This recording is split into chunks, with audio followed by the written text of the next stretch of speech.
Okay, good morning, everyone.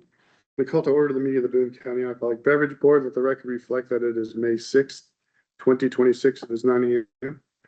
I'm Officer Gillum. I work with State Excise Police. And these fine folks are our board members. I'll have them introduce themselves to you. Heather Shower. Michael Bertrand. Kathy Frazier.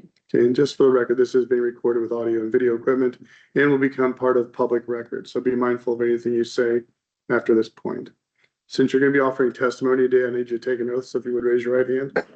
Solemnly swear or affirm under the penalties of perjury that the answers you've given on your application or any testimony you give to questions asked by the board be the truth, the whole truth, and nothing but the truth.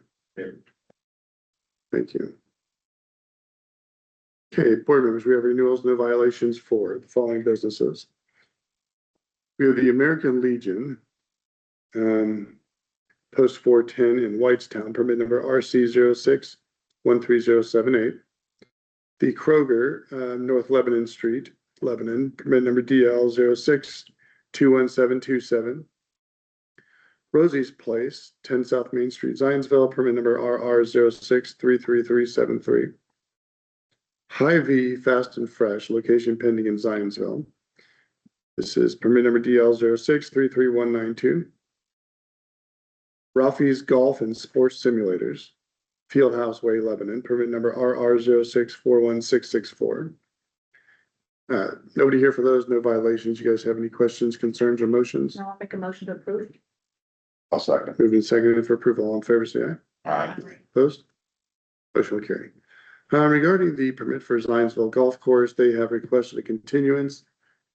They are struggling with trying to meet the minimum seating requirements, and they're working to get a different kind of permit that might hopefully let them get around that.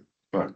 So they've requested one more month while they sort that out. Next, we have the transfer of ownership for HK Petroleum or Lebanon Shell Petroleum, permit number DL 06-34438, located at 2120 North Lebanon Street.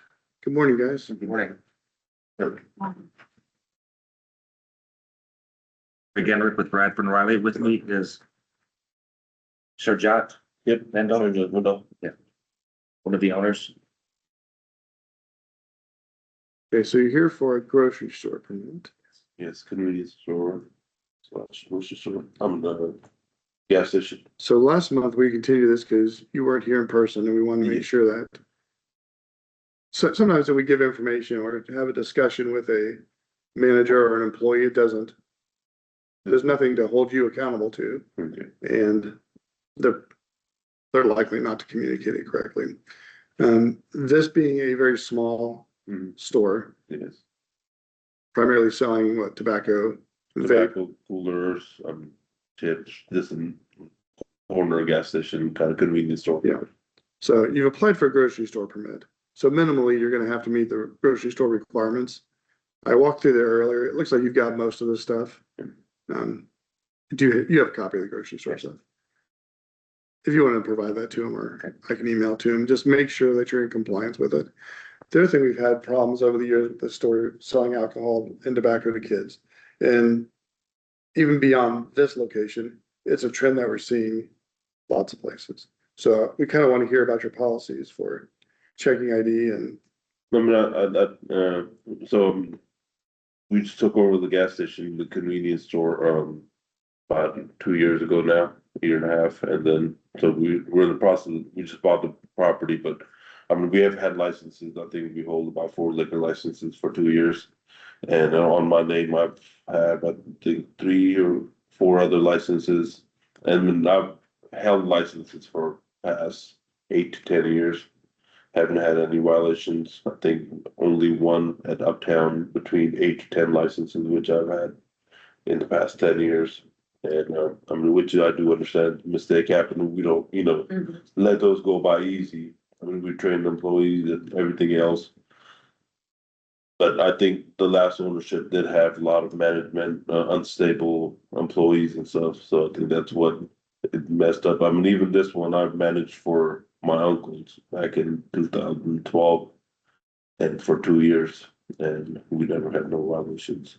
It goes for tobacco or. So I will tell you about violations, because we deal with a lot of stores during compliance checks that haven't had violations and they just straight up sell to kids during the checks.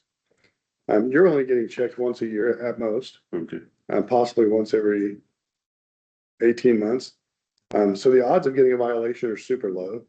What we need you to do is make sure that you are checking ID and not selling to minors throughout the entire year. okay. If these problems existed before, if the community knows that this is the spot to go get stuff, Mhm.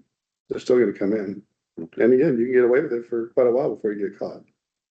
Less people are filing complaints or just a random compliance check, so. If you wanna have a permit and be a good community partner, then we have expectations, so. And we will, do everything, make sure, we don't put anybody on jeopardy, even us, we wouldn't do it, but I mean, it'll cost me a lot to, a whole other set of liquor license and stuff, so we do not play with, it's not something, how can I word it? It's not something that we would wanna, even entertain having to sell to minors. I mean, whatever necessary steps I need to take, I will make sure, so. Who are you My- hiring? How are we finding employees? Because generally, it's not the owners, the professional owners who are committing the violations, but the group of employees that they're hiring. So where are you getting your employees? So. How are you vetting them? So employees, I think the gentleman you met last year, he manages it. He is my brother-in-law, he's about 45, so I mean, he just moved here from California, left trucking. So he's doing all the management stuff. So I mean, he's 40, 45, I think somewhere around that age. And Does that mean he's the one running the registers as well? yes, Can you trust him? yes. Okay. He's there usually, 8 to 10 hours every day. I mean, he's got little kids. So I think he kind of understands, the aspect of that. And he's got a daughter about 12, 13. I mean, he's moving here, so in town, so I mean, he's gonna hear about it if he, right, there's some of the stuff that he would want. So other than those issues, I don't really have any concerns. So I'm not, I know the location had a lot of trouble, but it was leased out to, the owner. You can't really do much about, we kind of talked to them that because we expect that license to be back when, it was leased out by mom, and that's what we heard from him. But I mean, if anything, if you guys hear anything, we're more open, more than open to change it and have you guys come in and even. it's gonna be your responsibility, not Yep. ours. I mean, I'm just saying, like, if you guys do hear it even from the city and, we will work. I don't know Whatever. that we would, unless we just start seeing complaints, but Okay. these guys won't see the complaints. I don't even see them, so. Mhm.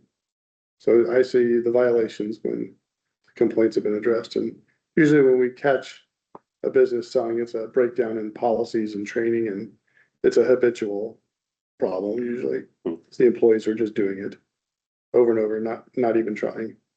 So, and that just comes from experience of doing compliance checks. We're taking kids around, kids who look like kids, Mhm. who aren't lying, who aren't giving you fake IDs, Mhm. and they're just pretty easily getting tobacco, so. Mhm. It's frustrating. So, all right, board members, questions, concerns, or motions? No, I'll motion to approve. Second. Moving second for approval, all in favor, say aye. Aye. Aye, opposed? Motion will carry.